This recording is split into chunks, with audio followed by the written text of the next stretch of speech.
So welcome everybody to the Intelligent Automation for Risk Management, Fraud Prevention, and Security Compliance webinar. Thank you all for joining.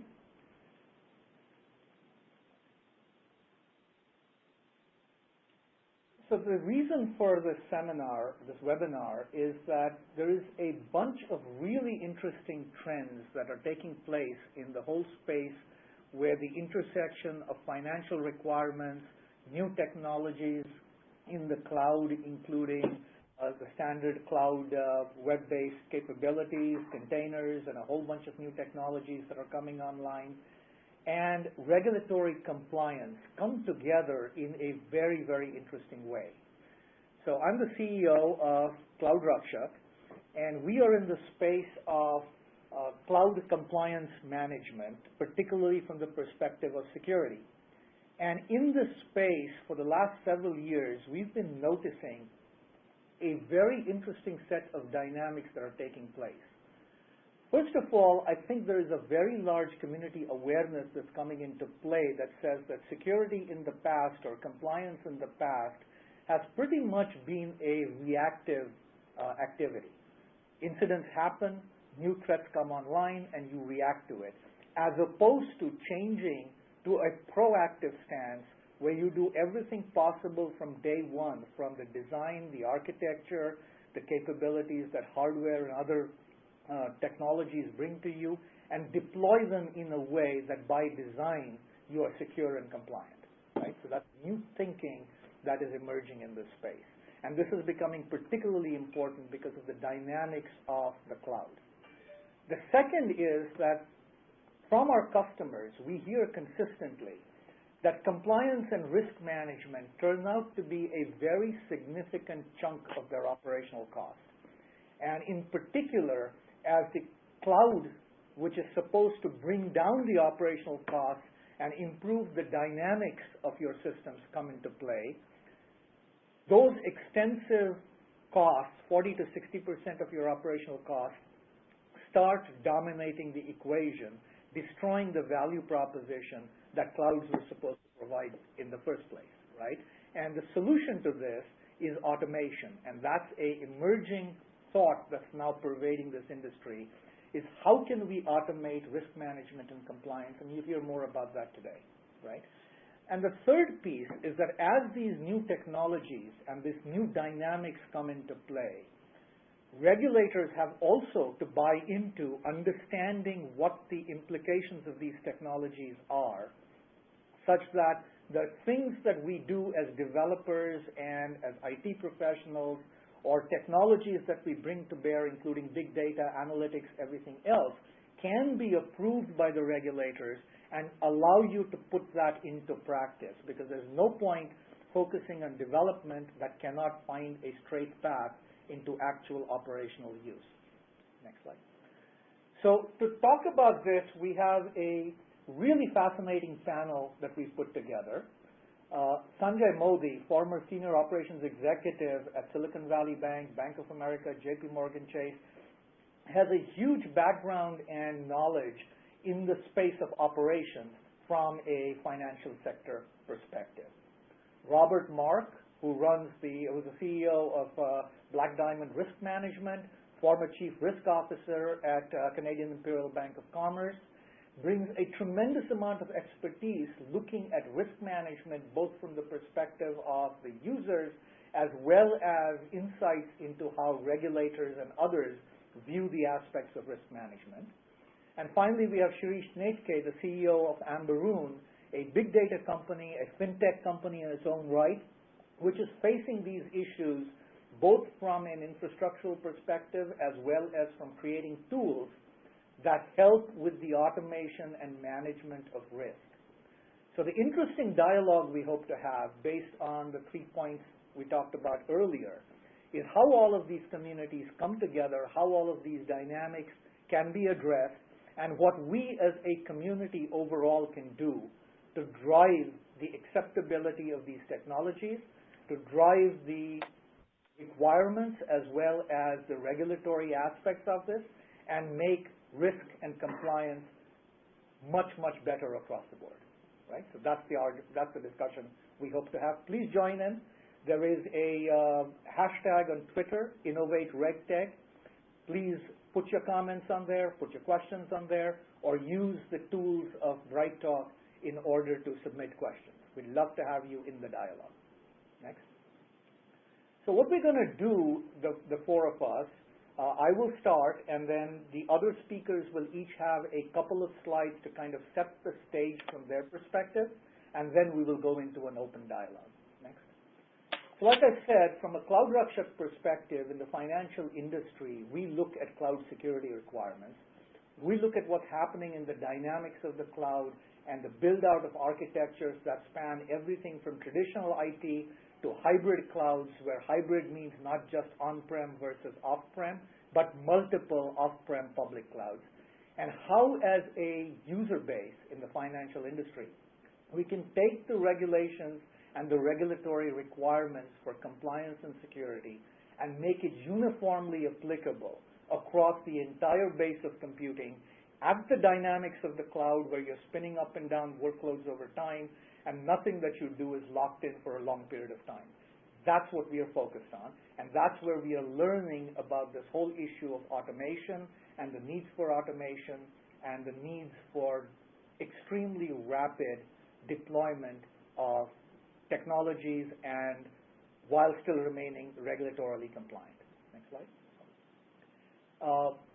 What we are learning in this space is that if you look typically in an IT infrastructure, let's say you create a brand new VM on the cloud, right? And you're going to put some applications in there, and you're going to put a web server in there, etc. The number of parameters that you need to configure and lock down in order to be compliant with your regulatory needs, about half of them, 50% of them, you do not get automatically from your cloud provider. It's work that you have to do in order to do the configuration right. And this, in turn, drives up the cost of managing and configuring your clouds to security compliance, right? That's where that 40 to 60% number comes from. We have seen this across the board from large and small companies, large and small users, as well as service providers who service these companies. The interesting part is, if you look at the automation aspects, a very large number of these parameters and these configurations can actually be set automatically. And once you recognize that that can be done and that can make you compliant and remain compliant, that's the goal of where we are going in this IT and in this cloud space from a compliance perspective. So let me turn it over to Sanjay to say a few words about, from his perspective, as the business operations in a financial sector, what pressures and requirements he faced as he ran the operations side. Sanjay? Thank you, Prasanna. So first of all, I'm going to bring the audience down from the cloud to the earth. Very good. This is where most of my experience has been in operations and managing large product areas as well as functional groups. And this is where the rubber hits the road. So whether it's cloud-based applications or solutions or on-prem solutions, this is where these solutions are deployed to manage risk in a broad sense. And so I'll just talk about some of the broader trends and insights from my experiences as to what's happening in the world of risk and compliance at the ground level.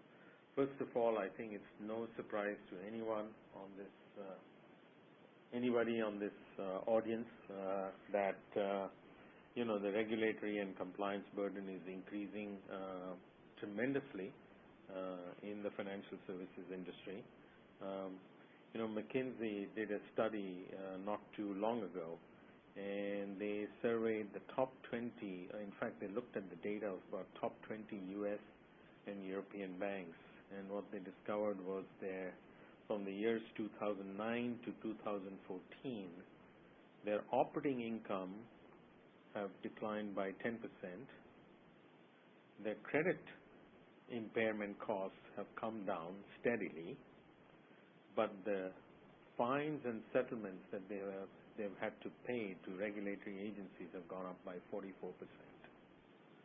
So it just goes to show how much emphasis is being played and is being put in the financial services companies to manage regulatory compliance and risk mitigation.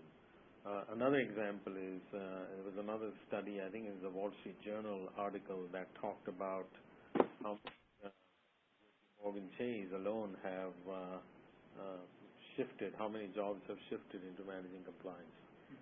One example alone, for anti-money laundering alone, 8,000 jobs are being currently dedicated to managing AML compliance.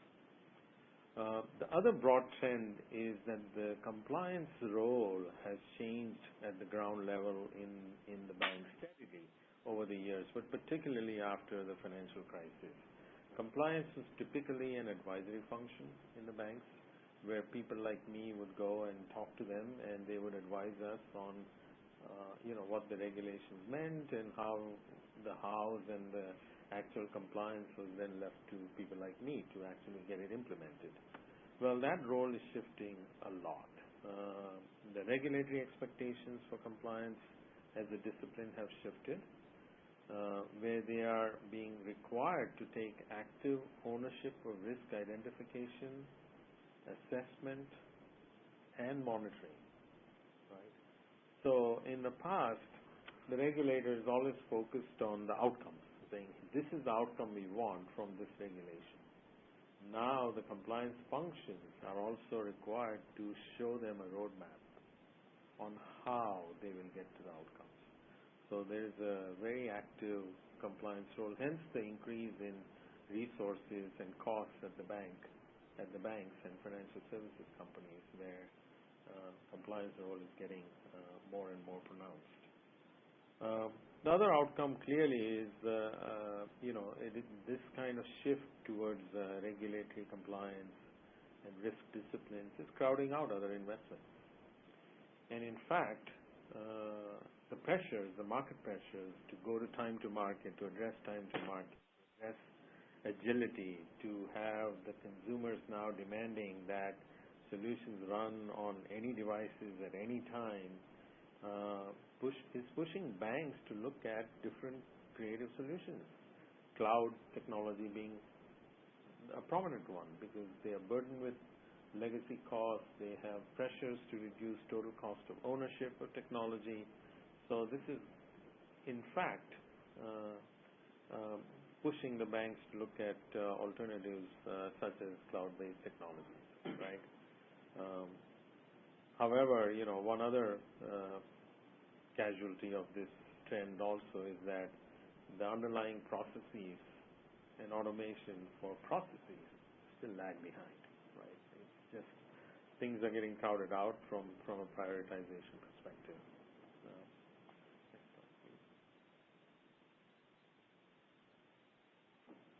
So some of the challenges and costs of security compliance and risk management. So, typically if you are in operations, particularly in operations, there's a lot of preventive technologies that may have been deployed at various degrees of adoption and maturity, right? So what do I mean by preventive technologies? Such as, if you're a client using online banking or mobile devices, there's a lot of software being deployed to manage identity and access management, authorization, so that then the metaphor is that there's a lot of preventive technologies deployed to ensure that the person entering the house is authorized to enter the house. And once the access is in, then I think most of the operational processes are designed for detection, right? And that is costly. Detection is not very software driven entirely. It requires a lot of manual intervention and judgment. So there are highly automated controls from a preventive perspective to detective controls, which are at most semi-automated or require a significant amount of manual. Other broad trend also is that so banks are searching for both effectiveness of the controls detection as well as preventive, as well as wanting to make them efficient, right? So we need to target key risk indicators that measure residual risk exposure as opposed to individual controls. Let me kind of expand a little bit on this thought. What I mean by that is any process has some inherent risk. And when you put either preventive or detective controls, not all risk will be eliminated. Some risk will always remain at the end of the day. That is the residual risk, right? And focusing on what that residual risk is and identifying the key risk metrics that measures that residual risk will go far more than actually going after each control along the way and testing the effectiveness of each control. Right? So this is also a shift happening in banking. That what is the end game? The end game is to reduce residual risk. Yes, we have controls, and if you want to control the effectiveness of those along the way, let's focus on exposing in a quantifiable way what the residual risk is. Right? So that's a trend.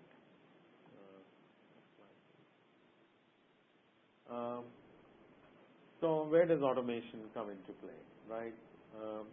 Clearly, a lot has changed even in the last 2 to 3 years. As I was in my last company, just 3 years ago, cloud-based solutions, at least from an IT and legacy perspective, were being looked at with great interest, and you started with private clouds, and now both banks as well as regulators are more supportive of public clouds and putting the disciplines in to enable adoption of cloud. And as I explained earlier, it's largely driven by the cost pressures that the banks face, but also driven by the fact that banks need to be agile. They need to put solutions out in the marketplace very quickly, and also do them in a cost-efficient way. So clearly, and there are SaaS-based solutions, particularly from a business operations perspective. I'm looking for nimbleness. I'm looking for things that we can deploy quickly, get the outcomes that we want in a measurable way. So targeted SaaS-based solutions from a business perspective are being looked at increasingly because other on-prem or other software solutions, the traditional software solutions, are taking an inordinate amount of time to get implemented. So these things are improving time to market. In terms of how big data analytics will enable anti-money laundering, risk management, this is another area that, with the advent of big data and predictive analytics capabilities, a number of players have come forward with SaaS-based solutions where they are able to take bank transaction data, of course, with all the caveats that Prasanna mentioned about ensuring data protection, security, and compliance.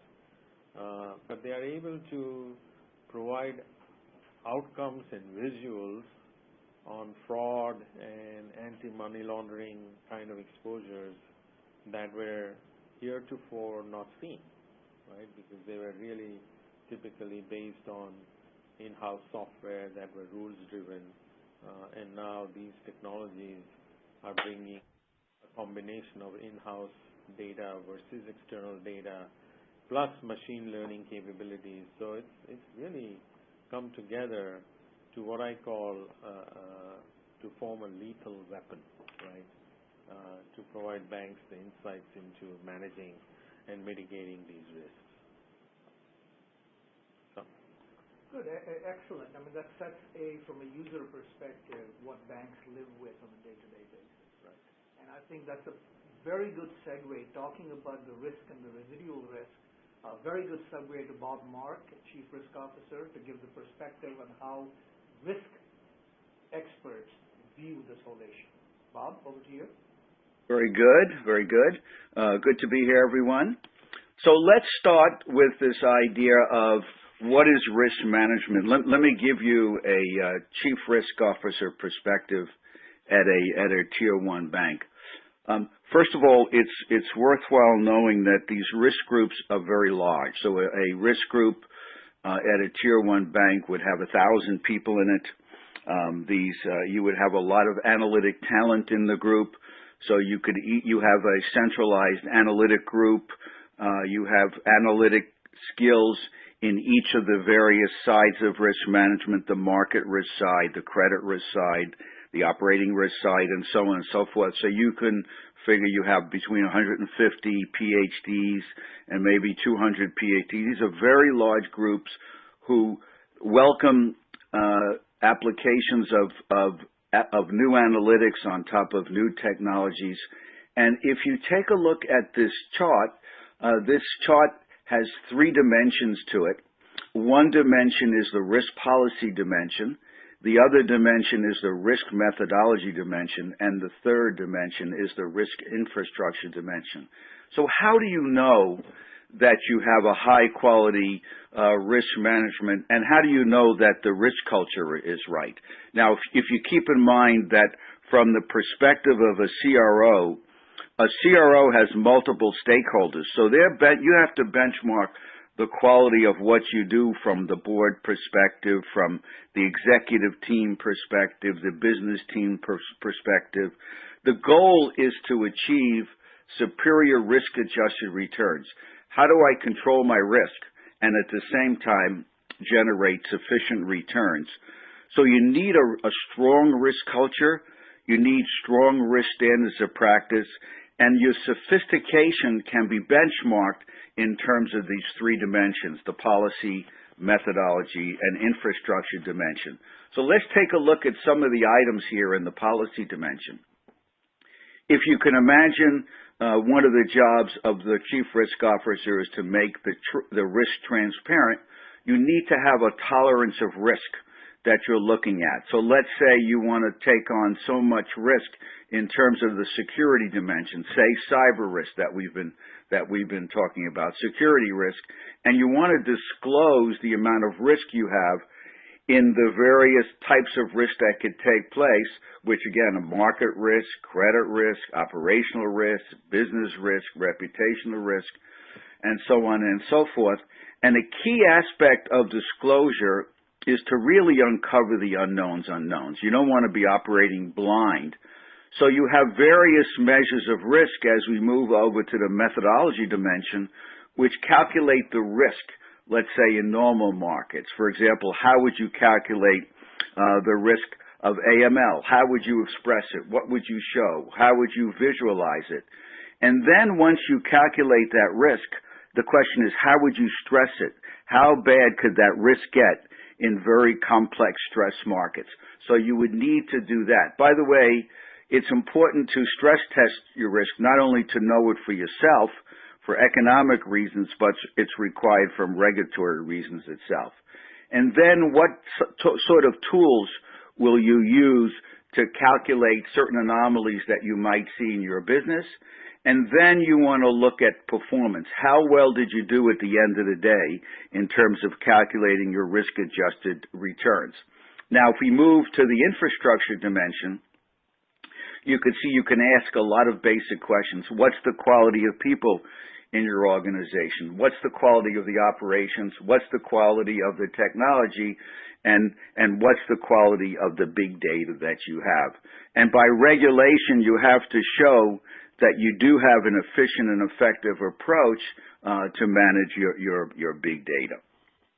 Okay, so having said that, let's just take an example to give you a flavor in the credit risk space. So this example that you're looking at is an example in the consumer side, and I'll just give you a flavor of the kind of detail that you need, and then as I walk through it, you just picture the kind of detail that you might need on the operational risk side, like cyber risk, like AML risk, and so on and so forth. So here the challenge is to build a credit scoring approach that captures the business view of the deal, where the business view of the deal is, how much money am I making for the risk that I'm taking? A very, very important question. And if you look at this table, and we focus on the red part of the table, imagine that you have a credit scoring system. So for some reason or other, this scoring system, let's say, is on a scale of 1 to 20. And you've constructed a credit score. And in this case, if you look at the C equal to 10, that says the cutoff point is 10. Anybody that wants a credit below 10 gets rejected. Anybody that has a credit above a credit score of 10 is accepted. And you put together your own credit score. You can think of FICO as the more popular public score, where the FICO score has a high of 850, a low of 300. It goes from 300 to 850. And then what you're looking at, a very safe credit is a FICO score, let's say, of 800 and above. An unsafe credit may be 500 and below. But this is an internal scale. And if you look at the numbers, it turns out that any credit that's above a cutoff of 10, and basically between 10 and 11 has an expected net profit of 2.1%. And if you move over to the other side, where the other red, you look at the probability of a bad given a score, and that probability of default is 4.23%. And then if you look at the amount of capital you have to assign to the risk, you figure out how much capital, and that is 9.6%. And then you ask yourself, what are the risk-adjusted returns that I'm getting on capital, which is affectionately called RAROC. And then you would divide the expected net profit, the 0.021, divided by the capital, the 0.0966, and you get a risk-adjusted return on capital of 22%. And then you would take a look at a hurdle rate associated with that, and the hurdle rate would say, I want to get my risk-adjusted return on capital greater than 15%, and then I'm in business. So if you look carefully at this table, you could see that if the cutoff point is lowered to 9, in other words, I want to accept more people, if you look at the EV column, you're getting more volume of business, you're increasing the amount of volume of business that you have, but at the cost of a negative RAROC on the right-hand side of the equation. So you can see what we have is a very complicated set of dynamics where I need a credit score and I need to have calculations that I could use to manage my risk-adjusted returns. Now, if I think about this in terms of cyber risk, as was said earlier, the cyber risk has become a very important part of how we look at managing our overall risk, the same way with AML risk, which is going to be spoken about by the next speaker.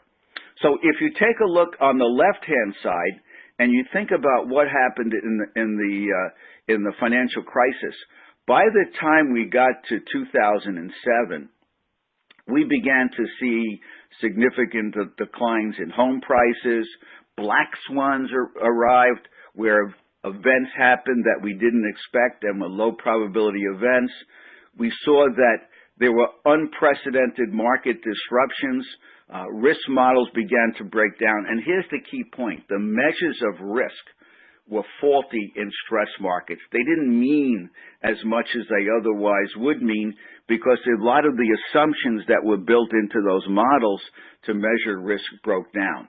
Funding liquidity issues arose, people couldn't raise cash, and then you began to have the cascading corporate failures, and it was a failure to reduce the blind spots and integrate the risks that really almost brought the system down. Now, if you look at the cyber risk side, we see, in a way, we see a shift in the attack surface. You see malware moving to accelerated privileges. And in that case, you really can't tell the difference between if it's an employee on the inside or somebody on the outside on the inside. Vulnerability is up. attacks are getting more complex. They're scaled, they're staged, they become the exponential impact of those attacks. You see an increasing frequency and rising severity. The key question here is, how do you measure that cyber risk? How do you stay proactive on that cyber risk? And the same question would relate to AML risk. And as you keep working down on the right-hand side, you will see that we're seeing corporate infrastructure overrun by cyber risk. You're seeing the ecosystems under attack, like, for example, the attacks on Swift and Verizon. So really what it is, it's the failure to reduce the blind spots and integrating the risks is hurting us in this space if we want to be proactive. And if I go back to what the Chief Risk Officer role is, it's to make this risk transparent. You need to go to the board. You need to go to your external stakeholders. You need to make people comfortable that you are proactive in terms of managing the risk. Very hard to do if you don't have quantitative measures of risk. So if we go to my next and last slide, ideally, what you'd have is, if you look at the graph on both axes, one axis would talk about the likelihood of a successful cyber event. The other axis would talk about the severity of a cybersecurity event. And then if you had those two measures, then the two measures would tell you, okay, where do I play? If you look at the blue line, what is an acceptable cost of risk? If my likelihood is high and my severity is high, then I might be out of business and I might want to just simply decide to divest. If my likelihood is high and my severity is low, or vice versa, my severity is high and my likelihood is low, then I want to mitigate my risk. And at some point, I may just have to accept my amount of cyber risk that I have if the likelihood is low and the severity is low. So this ability to be able to quantify the risk is also very important, to be able to calculate and price my cyber insurance, and by the same way in my AML side as well. So how do I do that without having these measures of risk is a very difficult story to be able to tell. And right now, across both the cyberspace and the AML space, we do not have particularly good measures to be able to quantify this risk. And that's a theme that you'll be seeing coming through the presentation. And we think collectively we have a story to tell in terms of how to quantify this risk.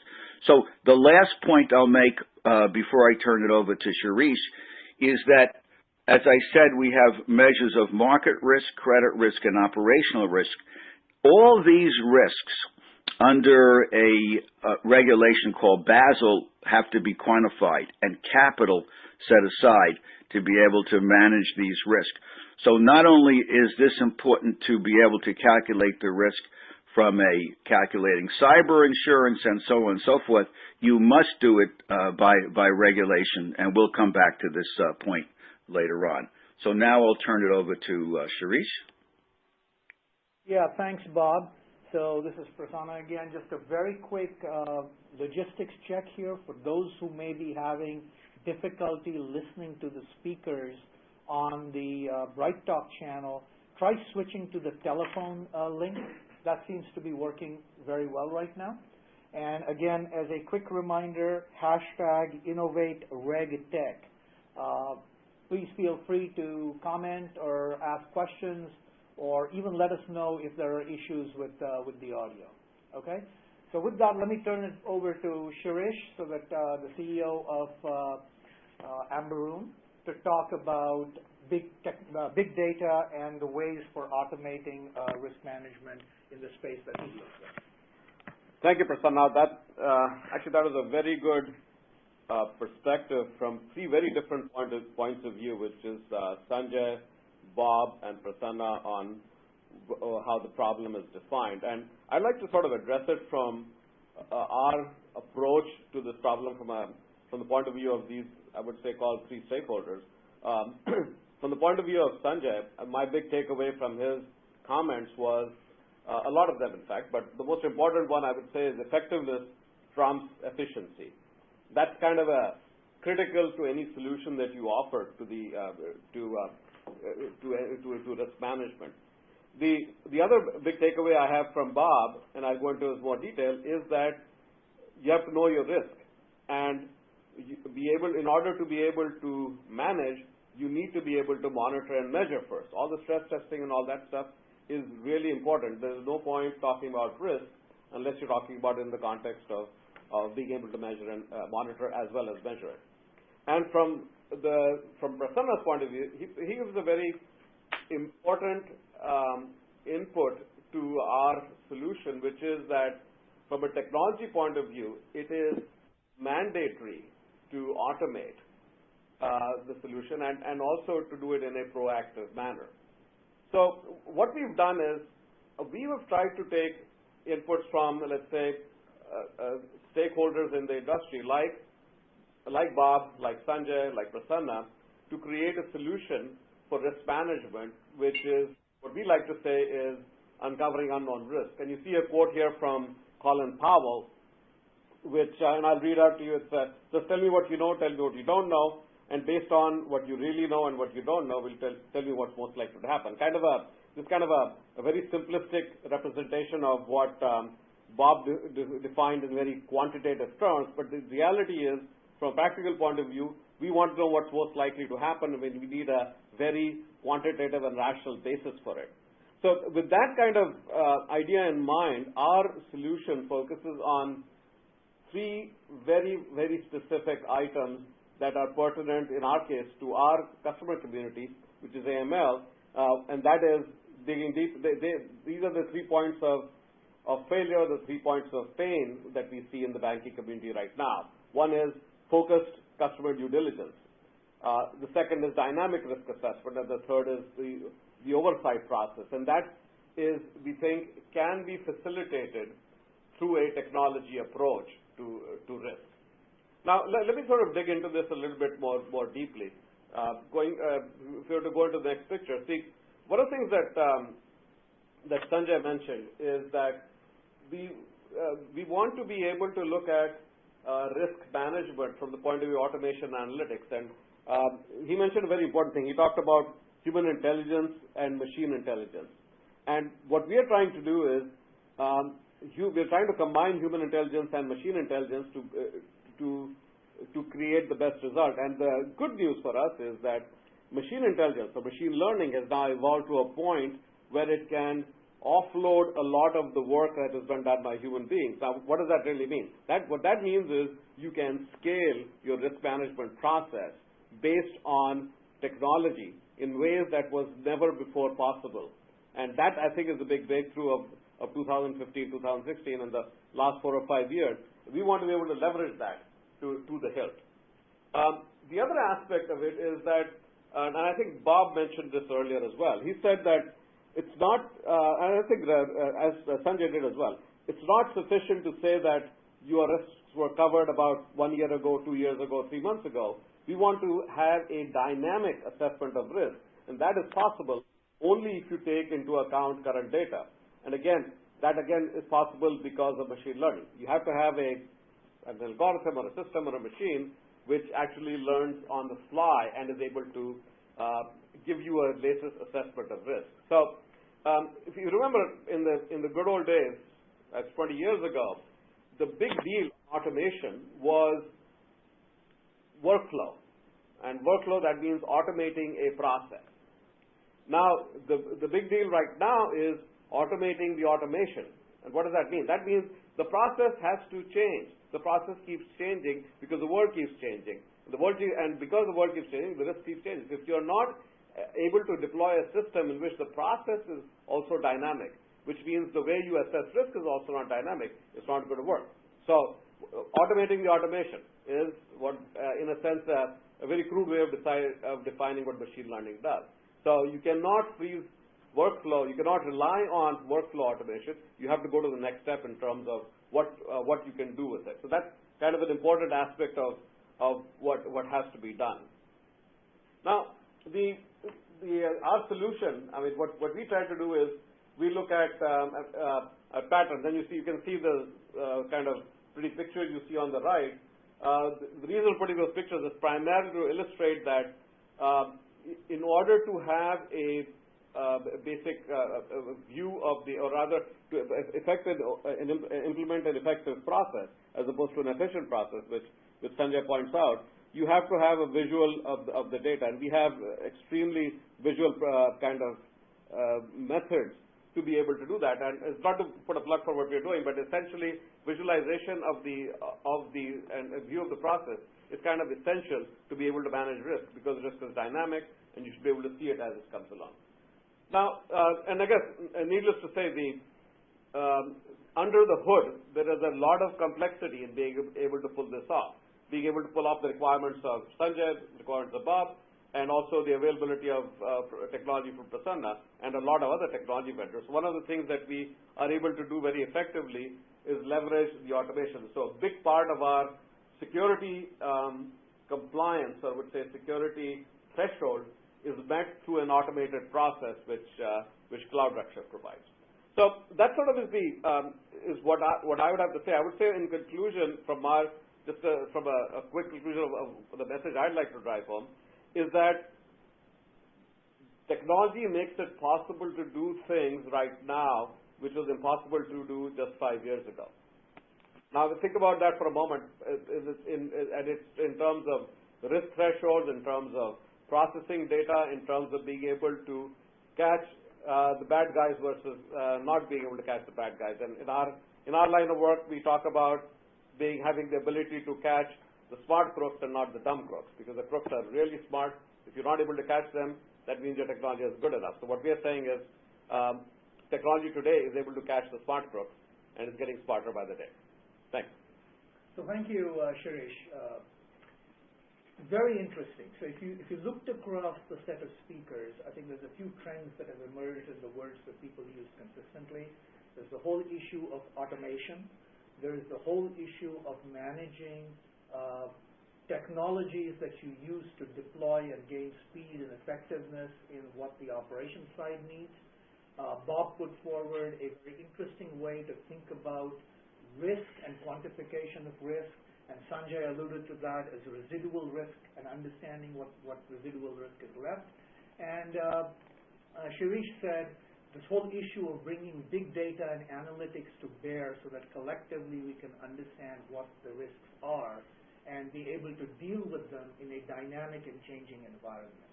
That kind of sums up, I think, where this particular space is, but there's a few interesting questions that kind of come out of this, right? So, Sanjay, in the experience that you have from the banking sector, how much emphasis do people put on things like separating out infrastructural risk versus the individual transactions that are flowing through the infrastructure? So I think both. Both, because one cannot exist without the other, right? So just going back a few years ago, when we were looking at some cloud-based solutions, very targeted SaaS solutions, the thinking then was, would the cloud have the right infrastructure, right security, right compliance, data protection, data governance, residency, all of those bells were ringing very, very loud, right? That it's not about the solution, it's about how the solution will be provided and what kind of data protection we can have. So things have moved a lot. Industry has moved a lot. The cloud providers have moved a lot in that space. And, even the regulators, banking regulators heavily influence cloud-based strategies and adoption, but they do not forbid them, right? So therefore, the industry has moved quite a bit, and those barriers have lowered somewhat. But initially, in the early days, infrastructure was kind of the driving criterion, because without that, we wouldn't even consider deploying any application, right? And then, it moved into some private cloud kind of solutions, which are also now increasingly moving towards more and more broader adoption to hybrids and yeah, so I think the interesting question here is, I can turn it around to Shirish, which is, you talk about technology, SaaS offerings, things like that, right? So from a banking perspective, are banks right to be nervous about the risks associated with SaaS solutions? For example, Shirish, you offer a SaaS solution. What do you do in your offering that allows your solution to mitigate the cyber risks and other things that people perceive? They may not be real, but that people perceive as coming from the SaaS nature of the offering.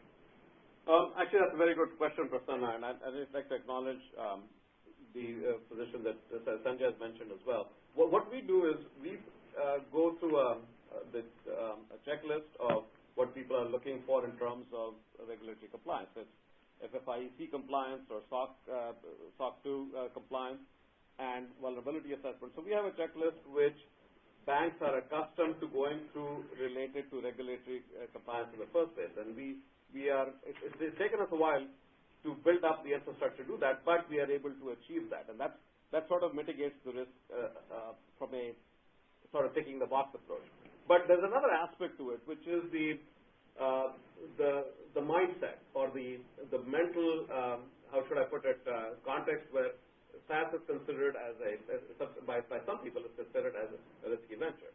And to address that specific area, we are doing a pretty extensive education process to educate our customers to what the risks are, and we get a lot of help from companies like Raxak and other vendors who are helping us mitigate the perceived risk in the minds of the customer. So the way I would like to answer your question, Prasanna, is that there is the real risk and there's a perceived risk. Real risk, there is a way of addressing that because there is hard technology evidentiary work on that.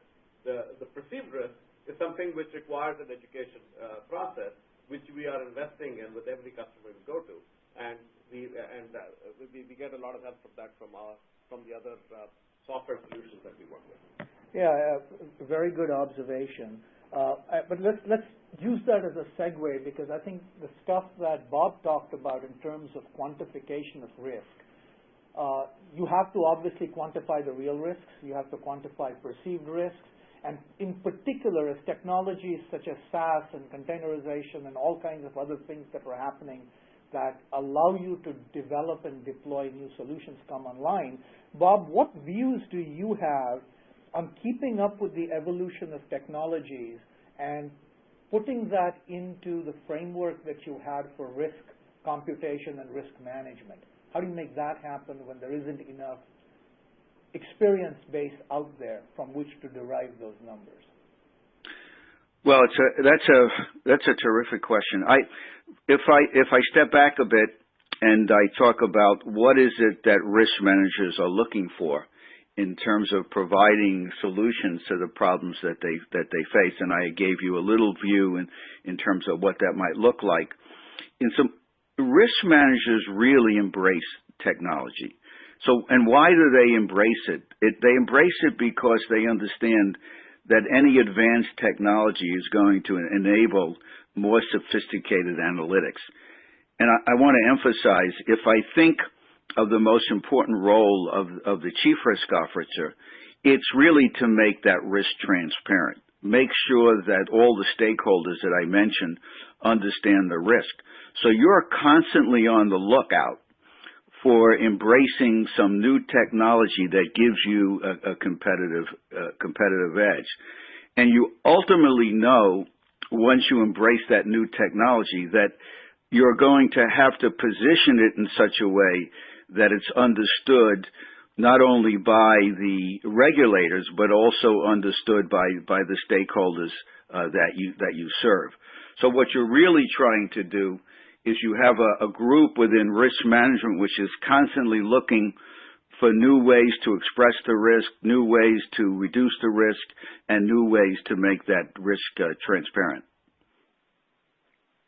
Yeah, and I think that's where a collective base of people in the industry coming together can actually contribute, I feel, a lot, which is what we're hearing from the IT perspective, is if there is a way to collectively get together and try out these new technologies and come to some baseline understanding of what the real risks are versus the perceived fear factor, that can be a community-wide effort that will help get these technologies adopted and into operations. You seeing the same thing, Shirish, in terms of the... Yes, I mean, it goes back to my comment earlier about the education approach. And I think there is a gain for the entire industry to invest in the education approach, preferably in a cooperative manner, to educate people on what the real risks are, what the perceived risks are, and how those risks can be mitigated based on what technology is available right now. And in that context, metrics is always great, are always good. So go back to my story of the monitor, measure, and before you can manage. I think there is a lot of value in industry-wide metrics around this area. And Sanjay, from your perspective on the operational side, I guess financial industry is used to working together as an industry, things like standards, PCI DSS, and all the other things that have come online in this new world. And yet they're also scared about releasing any information that may be competitive or sharing it broadly, right? And in that balance between how much you share, how much you collaborate, from an operational perspective, do you have a sense of things you've gone through that make it work? The anxiety about sharing of information and intelligence is only about client data, really. I have formed groups where, while implementing Dodd-Frank regulations in our FX and derivatives business, I brought a group of 7 banks together, and we were working with our respective lawyers and regulators and compliance groups to come up with common methods and common approaches to implement the regulations.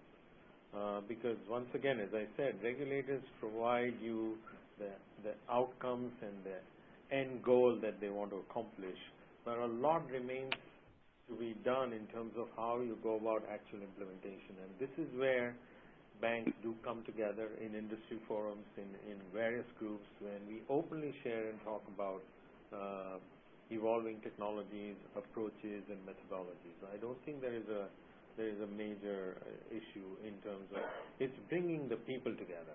It's bringing the right people together, providing them a forum to have this dialogue. Shirish? Yeah, actually, there's one comment I'd like to make on what Sanjay mentioned. You mentioned that regulators provide kind of overall guidance, not necessarily the implementation. And one good example of that is the risk-based approach, which regulators are constantly talking about in our context. And while we understand what that means, and it is kind of complex. I mean, you saw from what Bob had presented earlier.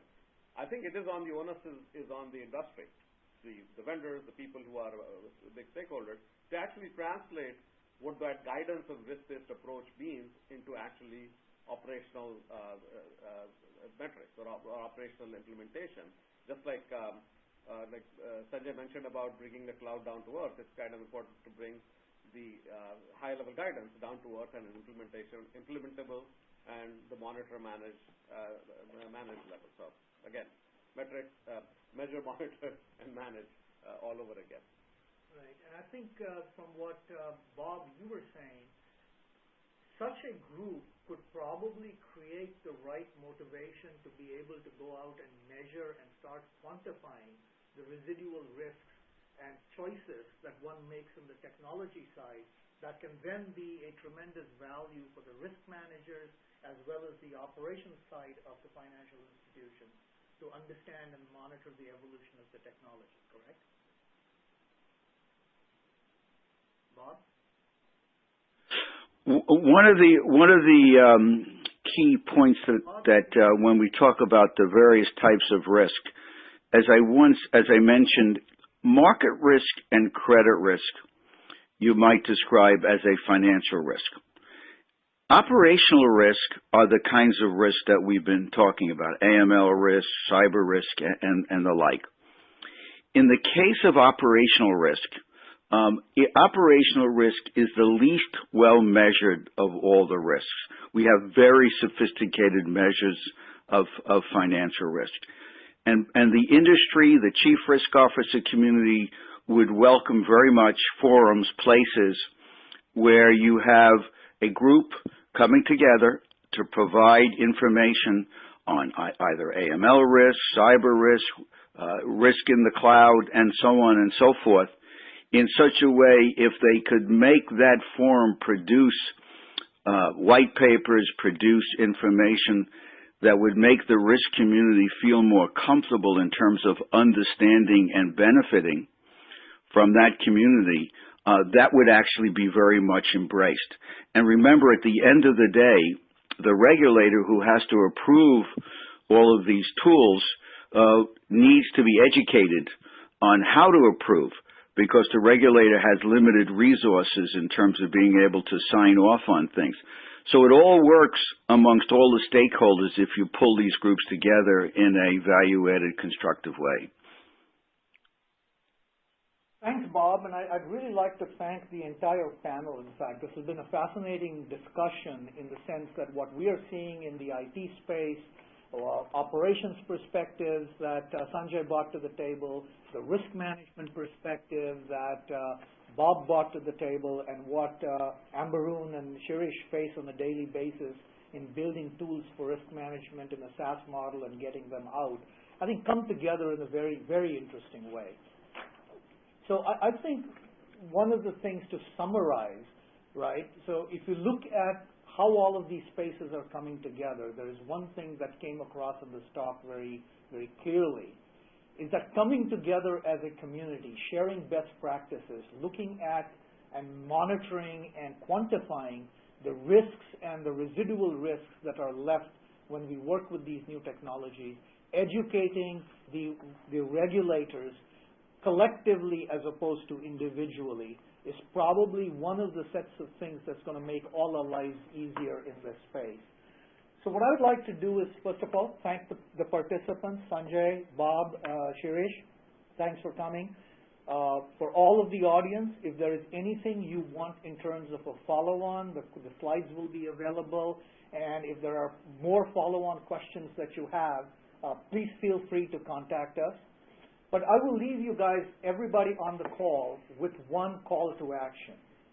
Let us see if we as a community can come together to do what it takes, whether it is proof of concept implementations of technology, testing and measurement of best practices and collecting those in a way that takes us to the regulators and educates them on the capabilities. I invite you all to contact us at the points that we have listed. info@cloudraxak.com, luker@ambaroon.com, holly@blackdiamondrisk.com. Come participate with us. Join us in putting together a collective front that quantifies risks and manages the risks in an automated, continuous manner as we move forward into making these technologies available to the financial industry. Thank you, Prasanna. All right. Thank you, everybody. Thank you. Thank you, Prasanna. Yeah, thank you. Have a great day. Bye, everybody.